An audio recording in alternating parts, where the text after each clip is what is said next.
He laid his hands on my daughter right in front of me, thinking I'd just sit there like a helpless bystander. But when I stood up, calm as ice, and dialed that number, his entire face changed. And trust me, what happened after that call.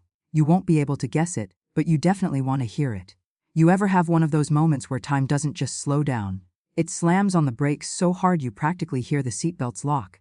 That was me, sitting at my daughter Emily's dinner table, smiling politely like the good mother I try to be, poking around at a roast chicken so dry it could have doubled as packing material, wondering whether I should pretend to like it or just quietly accept that my child inherited her cooking skills from her father, when suddenly, out of nowhere, came a sound so sharp, so violent, so painfully out of place that my entire world tilted.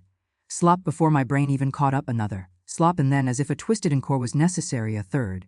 Slop, 3 in a row like some sick drum beat, and all 3 landed right across my daughter's face. My beautiful, gentle, soft-spoken Emily. I watched her head snap to the side, her hand flying up instinctively, her eyes wide with shock, fear, and hurt. Hurt so deep it made something ancient and dangerous inside me wake up. And as if those slaps weren't enough to make my blood turn to ice, he shoved her too. Not hard enough to knock her out of her chair, but enough to jolt her, enough to send her breath stumbling out of her lungs, enough to make my heart stop. My fork didn't just fall from my hand, it surrendered, it gave up the fight. It said, "You know what, I'm done." And I just sat there, staring, my whole body vibrating with a mix of disbelief, fury, maternal instinct, and something I can only describe as a quiet storm. And right there at the head of the table, sitting like some outdated throne, was his mother. Yes, his mother, sporting a hairstyle so aggressively stuck in 1974 I half expected her to break it a disco at any moment. Instead, she clapped her hands with all the joy and pride of a parent watching their child score the winning goal and said, loud as brass, "That's how she learns." Excuse me? Learns what? How to dodge, how to absorb disrespect, how to treat abuse like it's part of the dinner menu. I felt the question clawing up my throat, but it never left my lips. Because I didn't blink. I didn't yell. I didn't lunge across the table, though believe me, 5% of my soul considered it. No, I stayed still, completely still. And if you've ever been a mother, you know the calmer we are, the more dangerous the situation is about to become. Inside I was already drafting the obituary for their peace and quiet. My fury didn't scream, oh no, it went silent, ice cold, precision sharp, the kind of anger that remembers birthdays, anniversaries, and every single person who's ever crossed one of my children. The kind of anger that doesn't lash out, it plans. And so I stood up slowly, deliberately, every inch of movement controlled. Emily looked up at me with tears in her eyes, like she wasn't sure if she should apologize for being hurt or run to me for protection. Because that's what abuse does. It scrambles a woman's sense of where she's allowed to stand, her husband, my son-in-law, though calling him that felt like a personal insult to my DNA in that moment. Watch me with a smug little curl at the corner of his mouth, like he expected me to scold her too, like he thought I belonged to the same twisted club as him and his mother. His confidence was almost adorable in its stupidity. He truly had no idea. His mother lifted her chin, leaning back with her arms crossed, wearing the expression of someone who'd seen this exact scenario many times and believed it was perfectly acceptable. She needs it, she muttered. Girls like her don't listen unless you show them. Girls like her, girls like my daughter who works hard, bakes cookies for her neighbors, and still sends hand-written cards for birthdays. Girls like my daughter who would never hurt a soul unless provoked beyond imagination. Girls like my daughter who trusted this man, this boy, enough to marry him. Well, the lesson she was about to learn wasn't the one they thought. Without saying a word, I reached into my purse and curled my fingers around my phone. Not aggressively, not dramatically. Just a simple movement, like someone reaching for a tissue or a mint. But inside, I felt something shift into place, like a chess piece I'd been waiting to move for years. I unlocked my phone with a calmness that should have terrified them. I scrolled. My heartbeat slowed. My breath steadied. I found the name I needed. And then I made one single call. Just one. Short, quiet, precise. I didn't raise my voice. I didn't panic. I didn't even look at them while I spoke. But when I hung up the phone and placed it gently on the table, I finally lifted my eyes to meet theirs. And let me tell you, there are few things in life more satisfying than watching the first flicker of fear dawn in the eyes of someone who thought you were harmless. Because they had absolutely no clue who they just decided to tango with, but they were about to find out. In the loudest, clearest way possible. You ever see a grown man start sweating for absolutely no reason? I'm not talking about mowing the lawn in July or trying to assemble an IKEA dresser without losing custody of your sanity. I mean the kind of sweating that starts when a man suddenly realizes the universe just shifted in a direction he didn't prepare for. That was Todd. Yes, we're calling him Todd because if the name doesn't scream, emotionally fragile but physically loud, I don't know what does? Sitting across the table from me, watching me text in absolute silence. The room, which had been filled with the awkward clinking of forks and the sound of my daughter pretending everything was fine, suddenly felt like the quiet inside a church when someone drops a hymn book. Todd's mother, who had been smirking with all the smug confidence of someone whose entire personality is baked into her son's bad decisions, slowly lost that smirk. It didn't fall, it slid off her face like cheap lipstick on a humid day. Todd swallowed loudly. The kind of swallow you hear in movies right before the villain realizes the hero's been standing behind him the whole time. Who did you call?" he finally asked, voice trembling like a teenager caught sneaking in after curfew. I looked up at him and smiled. Not a warm smile, not a friendly smile, no, this was that smile. Ladies, you know exactly the one I'm talking about.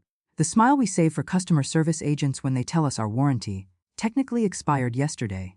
The smile we give the doctor right before they say, "You'll just feel a little pinch," and we know full well they're lying. The smile that says, "I'm calm but you should be terrified."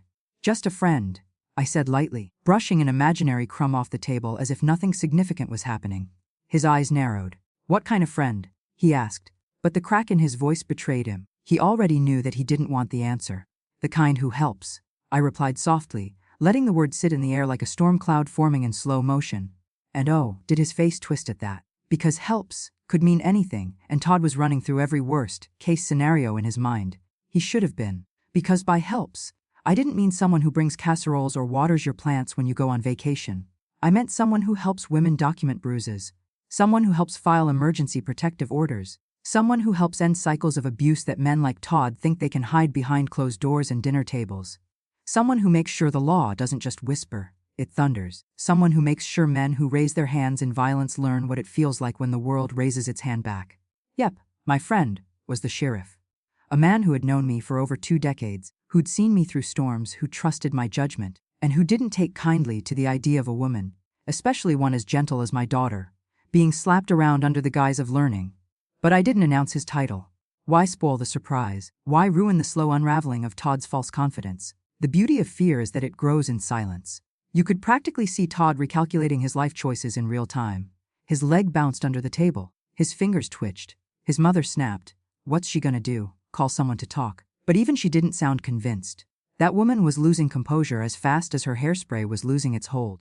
I sat back in my chair and folded my hands, watching them both with a serenity that came from knowing exactly what was about to happen.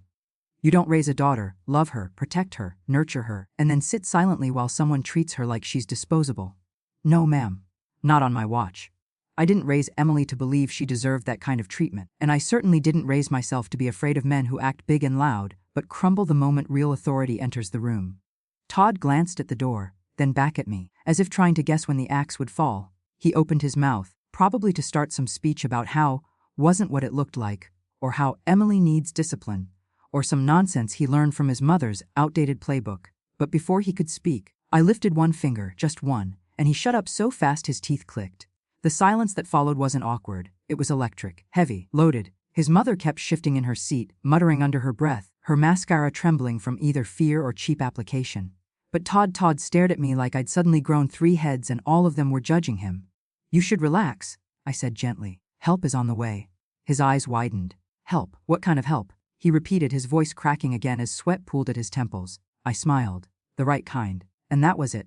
That was the moment he knew, not what exactly. But that something was. Something big. Something unavoidable. Something with sirens and paperwork and consequences. And the best part, he had absolutely no idea just how deep this river ran. But he was about to find out, very, very soon. 10 minutes later, just long enough for Todd's nerves to fully marinate in dread, there came a knock at the door. Not a polite tap from a neighbor borrowing sugar, but a firm, deliberate thud, the kind that announces not just a visitor but consequences. Funny, isn't it, how a simple knock can turn grown bullies into frightened puppies? Todd, who earlier had puffed his chest and strutted around like a rooster on borrowed confidence, suddenly froze so completely he could have blended into the furniture.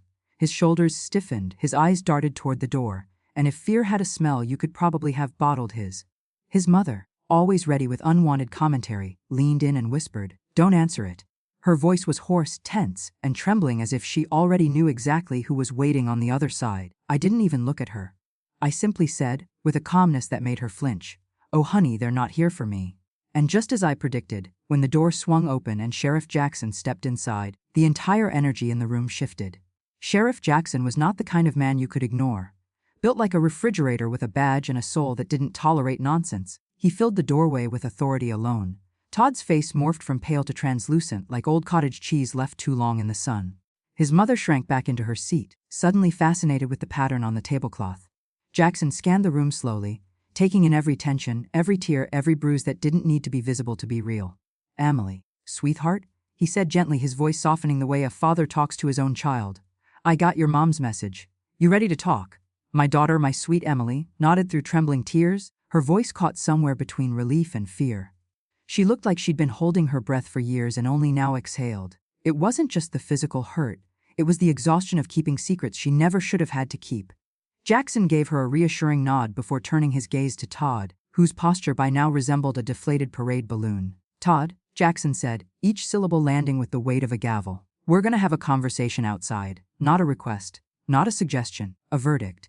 Todd glanced desperately at his mother, silently begging for backup, but for once her overdone hair and oversized opinions didn't come with reinforcements. She looked away, suddenly busy smoothing her polyester blouse. A blouse that had probably seen fewer wash cycles than she'd seen bad decisions. That was the first smart decision she'd made since, about 1982. Todd's throat bobbed as he swallowed, his eyes shifting from Jackson to me to Emily and back again, like a trapped animal realizing the exits had all been sealed. It was almost poetic. Jackson gestured to the door, and just like that, out they went. The screen door shut behind them with a satisfying click, one that echoed through the house like a punctuation mark on years of suppressed fear. Emily reached for my hand, and I held hers tightly, letting her know without words that she wasn't alone. Not now, not ever again. Through the window, we could see Jackson standing with Todd in the yard, his shadow towering over the man who moments earlier had towered over my daughter. Todd tried to talk first, bully types always do, but Jackson held up one hand and Todd's mouth snapped shut like a mousetrap. There is no sound sweeter, ladies, than hearing the law educate a man who thought he could raise his hand to a woman without consequence. Even from inside, we could catch bits and pieces of Jackson's voice. Firm, controlled, unimpressed. The kind of tone that lets you know you've crossed a line you didn't even realize was there, and now you're about to get reacquainted with it. Todd's voice, on the other hand, wavered between whiny excuses and desperate backpedaling. Classic. He gestured, shrugged, pointed at nothing, probably tried to blame stress, childhood, or the alignment of the planets. Anything but his own choices, but Jackson wasn't buying it. A man like him had heard every excuse in the book, and had the patience of someone who knew exactly how the next chapter ended. And as Todd shifted from foot to foot, looking more like a toddler caught drawing on the walls than the smug man from earlier, I felt something inside me settle. Not satisfaction, not joy, but a deep, cleansing certainty that the tide had finally turned. Emily wiped her eyes, watching the scene unfold, her breath steadying for what felt like the first time in a long time. Is he in trouble?" she finally whispered. I squeezed her hand gently. "Sweetheart, he's in the kind of trouble he created for himself." Outside, Jackson leaned in close, speaking in a low, controlled growl that only Todd could hear. Whatever he said made Todd stumble backward slightly, his mother covering her mouth with her hand like she'd just realized the family legacy of enabling had reached its expiration date. The air felt lighter. The roof seemed higher, and for the first time in years, my daughter's shoulders weren't weighed down by fear. There's power in justice, there's power in truth. But the greatest power, watching a man who thought he could break a woman face the reality of the woman who stood behind her. And Todd, poor, trembling, suddenly quiet Todd, was learning that lesson the longest, hardest way possible, and it was only just beginning. When everything was finally over, after the shouting outside had quieted, after the truth had been spoken out loud instead of buried under fear, after the paperwork had been filled out with the kind of precision only justice can inspire, Todd left the house with 3 things: a police escort, a restraining order, and the realization that my daughter wasn't alone, not now, not ever again. And oh, the look on his face as he stepped off that porch, part disbelief, part humiliation, part, "I should have thought this through," was almost poetic. His mother, who had started the evening with all the volume and attitude of a reality TV villain, now shuffled behind him with the meek quietness of a church mouse at a cat convention. Gone was her arrogance, her outdated confidence, her smug little smirk. All that remained was a woman who had just watched her son face the consequences he'd been dodging for years. She didn't dare look at me. She kept her eyes on the ground, clutching her vinyl purse like it held her last shred of dignity. The moment the door clicked shut behind them, the house felt lighter, as if someone had finally opened all the windows and let the darkness escape. Emily stood in the middle of the living room, trembling, her eyes glossy with a mixture of relief, exhaustion, shock, and a fragile new strength that had only just begun to bloom. "Mom," she whispered, voice cracking like a child's. "How did you stay so calm?" She looked at me as though I had performed some kind of magic trick, like I had conjured up a storm from stillness. I reached for her hands, Those same hands I had held the day she learned to walk, the day she cried over scraped knees, the day she first told me she was in love, and I squeezed them gently. Because, babya, I said, brushing her hair back behind her ear like I used to when she was small, when you raise strong daughters, you learn to fight calm and strike smart. She let out a soft, shaky laugh, the kind that carried both pain and hope.